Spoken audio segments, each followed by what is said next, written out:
Today I got my video idea from this girl, the Mary Lou, her YouTube channel. I watched her How I'd Make an Ever After High live action, and let me tell you guys, I do this in my free time. Like, I have Pinterest boards with like my own concept of how like my different favorite franchises would dress. I literally have like an Ever After High board with like sections for each character and how their styles would be. So yeah, I thought I would share that today. Today I'm going to be doing the School for Good and Evil because this book series, I loved it. I read it, waited every single year for the next book to come out. Like, in the month, I've read the book series twice. I'm re-listening to it on audiobook because I've been going on morning walks. And I was so excited because I heard the news as soon as it came out that there was going to be a movie, because I thought the movie, if this book was a movie, it would be so good. Anyways, I kept up with the author on the YouTube channel, waited 2 years for the movie to come out. I was so excited. The director was the director of Harry Potter. I was like, this is gonna be so good. And then the fated day came when it was released on Netflix. Oh Lord. Oh Lord, have mercy. I love the author's work, but the movie is a no. The movie is such a no. I really disliked the movie, and still to this day I'm so disappointed in the movie. It's nothing like the book. There's just no nuance to it. It's, if you watch the movie and that's your impression of the School for Good and Evil, but you like reading books, please, I beg you to read the books and get the real impression of the School for Good and Evil, because the movie, I completely reject the movie as like a huge fan of the book franchise. The characters just didn't hit how they were supposed to in the movie. They made Tedros way too likable. They made Agatha almost unlikable. They tried to convince us that Sophia Wiley was ugly. I digress. Please give it a chance, the book series a chance, because the book series is just great. Don't be traumatized by the movie. Like, I understand if you want to stay 20 feet away from the book series based off of what you saw in the movie, but please trust me, read the book series and you will love it so much more. Today I'm going to be doing if I created the movie for the book series, like what I would do.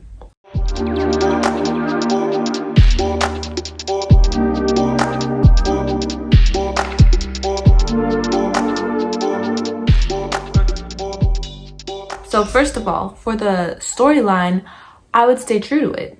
I would stay true to the book. I wouldn't change anything up, literally. I would have to leave out some parts, but of course, you know, there's a lot that happens in the book, but I wouldn't change it. I wouldn't change the ending. I wouldn't leave out characters. Some pivotal moments were really taken out of the movie. Guys, spoiler alert, spoiler alert. Just letting you know. There's this character, the Beast, that, you know, has that history with Sophie and really impacts her and how she feels about if she's good or evil. And they made Lady Lesso torture Sophie in the movie. That wasn't scary at all, by the way. The book, it was terrifying, but yeah, they need to keep the Beast in, and we need to focus on the main events. We're going to have the Circus of Talents. We're going to have the trial by tale with Agatha flying above the trial by tale force field as a bird. We need to see them mogrify. I don't know why they added that extra little gay boy character in the movie. Like, we already had a really good gay character in the books. Like, it was Tristan. He had a crush on Tedros. That whole thing was good. And then the storyline of a kid dying before in the trial by tale, which wasn't revealed, the lore behind that wasn't revealed until the later books. But we're talking about a movie, right? Anyways, the lore should also, in the movies, be revealed later, not trying to rush it in the first book. I also think that Agatha still should have tried to save the gargoyle, and Tedros should have killed the gargoyle instead of making it this whole thing about the, like, I don't even know his name. They made a completely new character and put him in. He was friends with the girls. I just thought that was like not as impactful as the kid who was trapped inside a gargoyle for centuries. We need to not add any new characters and keep the original characters as they were. Professor Dovey, it's not like completely word for word the book, but it really worked how they did her. I honestly think she did perfect.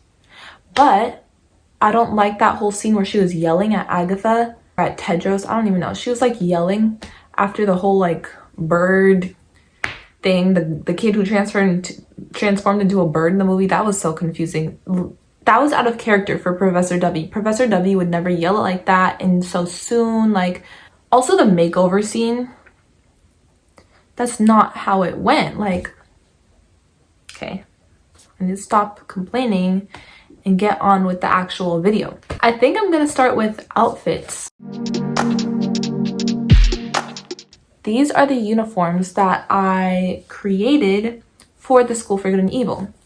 I think that in the movies, they should have stayed true to all the kids having uniforms. I just feel like they need to have their uniforms, and it brings like that school vibe to it, you know? And I know the way that Agatha describes the uniform for the School for Good in her narration makes it sound sort of garish, but I really wouldn't want that to be the case if I did the movie. Like, I would like to assume that it was only seeming garish in Agatha's point of view because of her disdain, or not disdain, but like discomfort with all girly things, all things that show any part of her skin, honestly. So I think the sleeves should be tastefully puffed.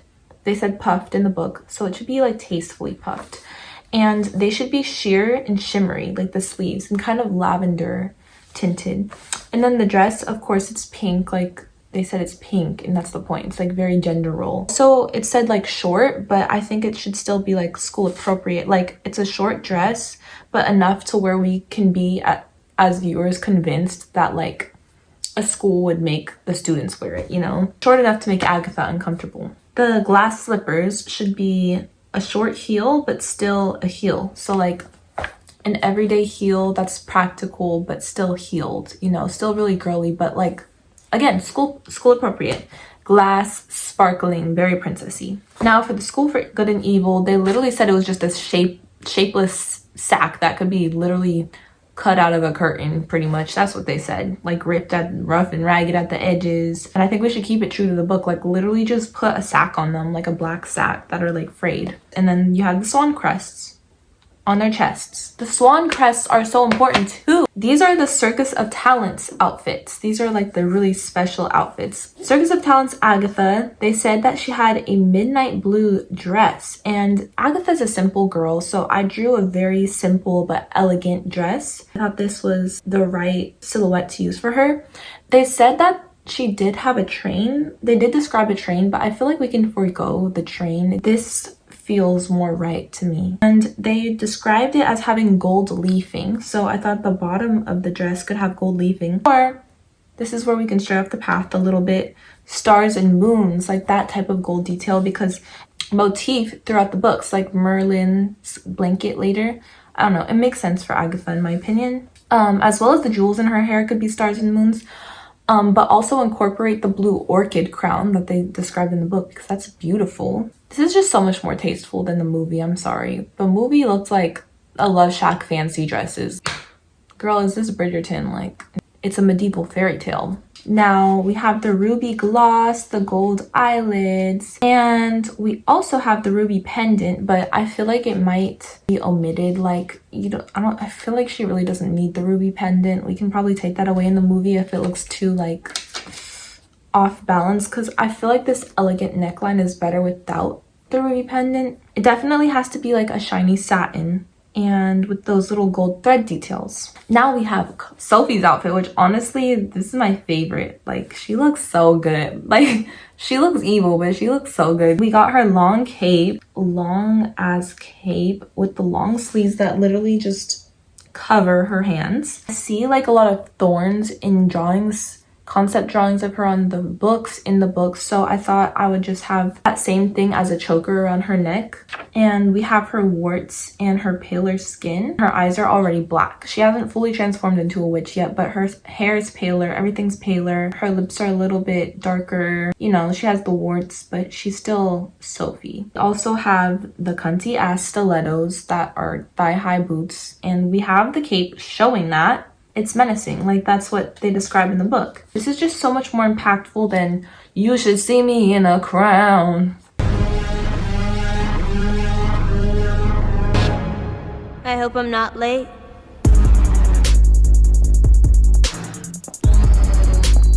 You know what? One good thing came out of the movie was that one scene of Sophie being like, bye. Bye.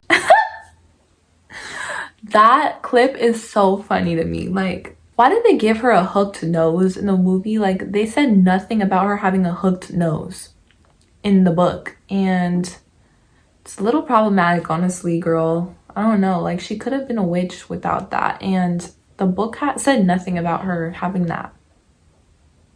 I think it's a lot more scary to see her skin peeling off than to see a hooked nose, right? Right? Yeah. And her balding, which did happen. Next, for the outfits, we have Agatha's everyday village outfit. For Sophie's everyday village outfit, I felt like I didn't need to draw it. Like, she wears pink princess dresses. Like, I want it to stay true to the original book drawing of Sophie. Like, purplish, pinkish prairie dress with the little gold, like, white frills. I want her to be in that in the beginning. Very true to the book. But for Agatha's outfit, you know, they didn't really show that, so this is what I came up with. You know, her odious black clumps. And I'm sure y'all know these shoes, like, you see them on Pinterest all the time. And they're not really odious, like, people wear these and they're stylish, but, you know, it's a way to, like, have her be, like, you know, you need to give a little style to a movie character. You can't just have them looking boring and, like, horrid. So, you know, in Sophie's view, and probably everybody's view, in a princess's view, these clumps would be odious, and they count as clumps for sure. But in real life, she'd still be a little stylish, right? You can't hurt in giving her a little style. My mascara is getting everywhere because I decided to put on bottom mascara. Oh Lord. I have the long t-shirt, long dumpy skirt. Honestly, I kind of tried to make it still stylish, like the maxi skirt, and then she has like a flannel and like a baggy jacket. So, you know, she still looks like kind of like a realistic teenager nowadays, but kind of baggy, dark, insecure, which, you know, she is. We gave her this little hair and she looks a little sullen here, you know. She's still in her witchy days where she self-isolates. And then we also have Sophie after the Doom Room. So Sophie needs to have her green eyes. If you need to give the actor freaking green contacts, do it. So be it. She still looks like a princess. She still looks like Sophie. And she tried to throw a flower crown on top of her hair to like cover up the shame, try to fix what happened to her, like on the outside and the inside. I think that was a very important moment for her. And in the movie, they skipped straight to her strutting through the hallway, no grieving time, which I thought was super detrimental to her character development. Sophie as the Grand High Witch Ultimate. This is when she becomes like a full-on witch and starts literal war. So yeah, she's balding. She has pockmarks and warts, and her skin is like peeling off. And she has the long freaking crazy nails that she scratches her head and clumps of hair fall out with. Yeah, terrifying, and without having to give her a hooked nose. Oh yeah, and her eyes are still black. Like, you can see the change from green to black when she's a witch. You know, they look empty and soulless now. And now she has like, okay, please ignore the coloring. I really want it to be a ballerina slipper pink dress, very dainty and delicate, which is like juxtaposed by her witchiness right now. I don't know why the color came out neon. Please ignore it. It's just a simple idea of a flowy princess dress, really. It's symbolic because it represents the person who's supposed to have the happy ending. The princess would traditionally wear the glass slippers and this dress in a fairy tale, but in this fairy tale, it's the witch who's dressed up like this. I thought that the heels, the glass heels, should have like, instead of a normal heel, it should be like a literal spike at the end on the heel, because, you know, the shoe looks delicate in the front, but there's some part of it that's lethal, that's hidden, which I think is very Sophie. And it shows that it came out of her magic, like her creating her own outfits. It would have like an edge to it that she couldn't help, even if she was creating something that was supposed to be princessy. I feel like the sleeves are very signature because it's an ode to like her first dress when she originally lived in Gabaldon. They're just like her signature sleeves, you know? I'm gonna insert how I want Lady Lesso's concept to look like. I don't like how they styled her in the movie. The actor's great. I don't like how they styled her. She's supposed to have the cunty ass braid that whips around, and they could have given her violet contacts, you know? They did really well with her skin, her makeup. They just need to give her not a suit pants, because that's not Lady Lesso's style. Like, they need to give her the spiky shouldered purple gown, please.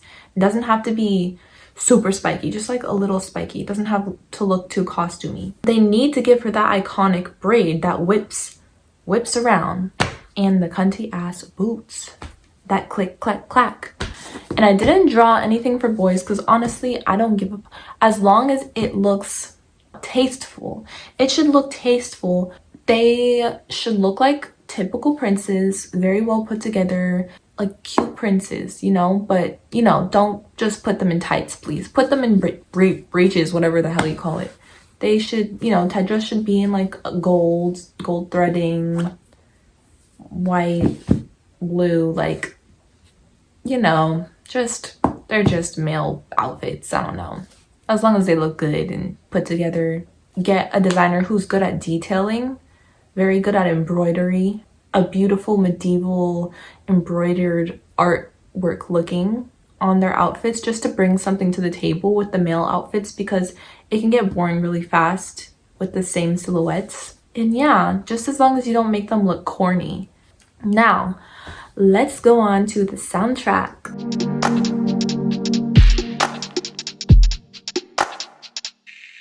The first song, which is the opening, is The Deer with Golden Headlights by Princess Chelsea.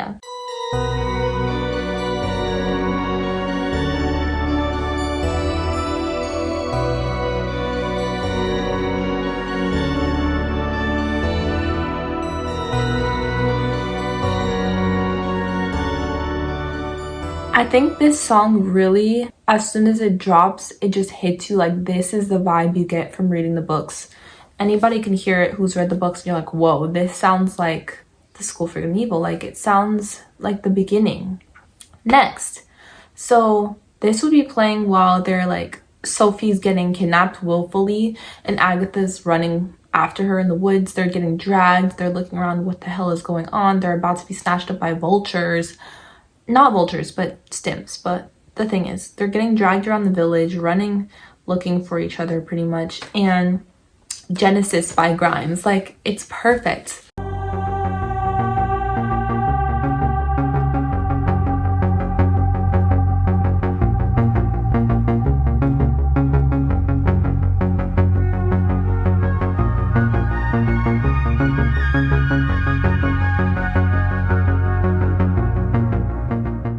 This is a little bit, this one might be a little bit weird for some of you, but Nurse's Office by Melanie Martinez. But I'm specifically want like a 5-second clip in the movie where Agatha and Sophie, but specifically Agatha. Sophie's desperately trying to get to the School for Good. Agatha's desperately trying to get out of this world, period, and go back to Gavaldon. Take me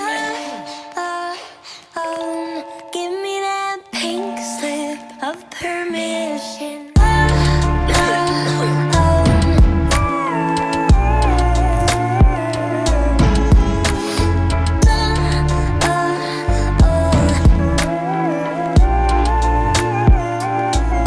And then it fades out into the next scene.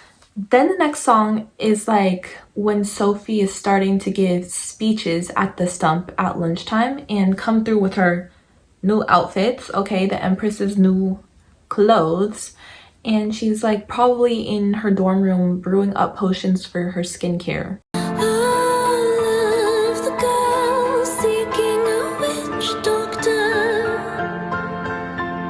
to turn them at last into vampires.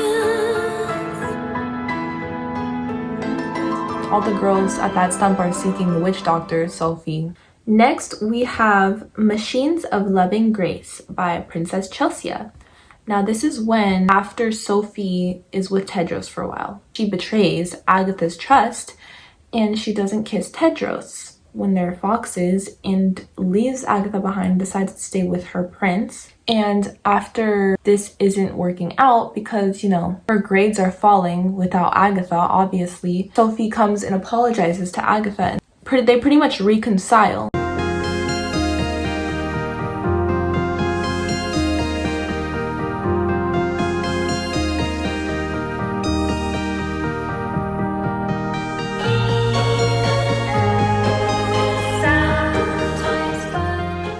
Okay, this song is really like perfect. The Trial by Tail. Sophie's wandering around scared as hell in the Trial by Tail. Caladan by Grimes. This song just captures the essence of like running around in the woods in a fairy tale. And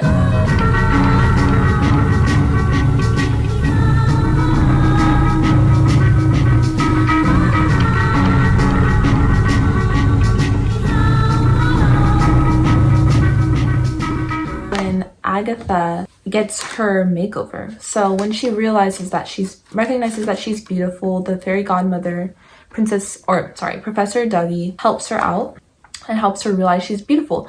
She's walking around the school, right?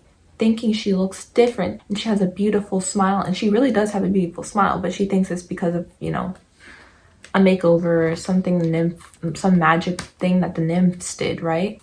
She's walking around smiling at people, and she's just really confident. And then she starts getting butterflies with Tedros, right? She starts acting a little weird. She's like, yeah, what is going on? Like, why do I feel like this? And then he starts getting nervous around her. So yeah, I thought Melanie Martinez should release this song specifically for my movie. If I was directing this movie, you know, I'd be a fierce ass director. I'd be like, hey, Melanie Martinez, let's make a deal. How about you release this song specifically for my movie? And that would be Cooties, which is like one of her unreleased songs. It's beautiful, it's perfect, it's dreamy. Kiss my lips, they're red like rubies. Don't be fighting about my cooties. Romance me like a silent movie.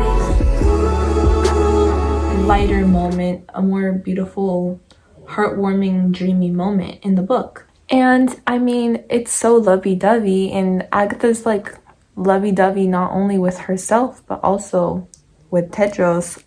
Now we have the Circus of Talents. This is when Sophie stomps in there and everybody in the schools are just like dead silent, terrified, because how the hell did she get in the door with just her magic? Terrifying, chilling. This is funny. I always think about this. They didn't put this in the movie, but she literally magically made Tedros go down on his knees. Like, she was like, you know that meme where it's like, yeah, that was Sophie. That was funny. Oh shoot, watch out for her. She's fierce. She is click-clacking into the silent Circus of Talents theater with her high-ass stilettos, and this song is playing.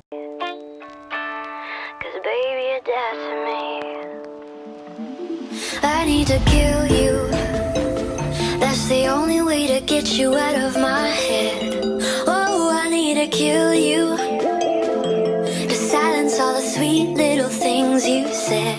I really want to kill you. Like, the entire song is perfect, okay? The entire song. The real calm before the storm is the no ball. Honestly, I don't know if this is legal because it's from another show, but Blood Moon Waltz from Star vs. the Forces of Evil, it's just soft but still kind of creepy, so perfect for a never ball.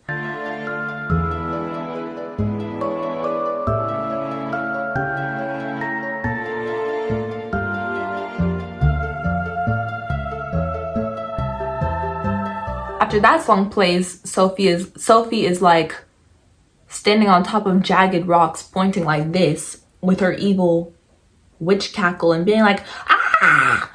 And, you know, it's war. And this song plays.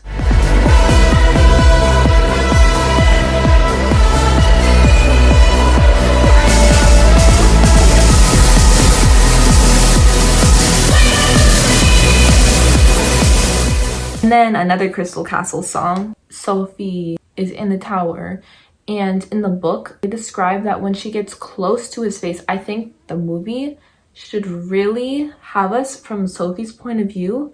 She sees the whole world go like green and dark and like hellish flames rising behind him, and like he's like rotting. And I think that's terrifying, a terrifying visual. That would be honestly off the hook. That would be so cool for the movie if we got that visual where she comes close to him and it's like, whoa. And then she, I don't know, she kissed him, but like she pushed away. Fleece by Crystal Castles. I love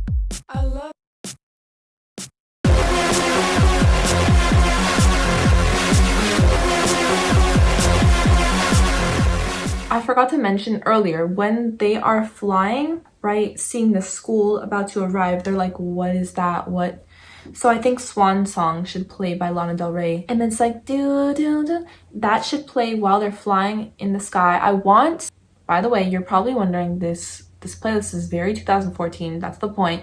The book came out in 2013. The whole book series has this vibe to it. The instrumentals of that part of the song playing and then fading off, okay? Legacy. Let's leave the world for the ones who change everything. Nothing could stop the two of us. Let's just get lost. That's what we want. After the war and after Sophie sacrifices herself for Agatha, this will be a reprise of Swan Song by Lana Del Rey. We all think Sophie's dead. Like, the seer dies, the schoolmaster dies, and Sophie dies. And I will never say again. And you won't wait another day. I will never sing again. We're just one way. It goes away. It will be our swan song. It will be our swan song. Be Swan Song. They are swans. The school is swans. Like, it's perfect, okay? Literally perfect. It's a swan song. Both of the schoolmasters died. This song, You and Me by the Cranberries, starts playing and fades into the credits. In the credits, we'll have all of the concept art.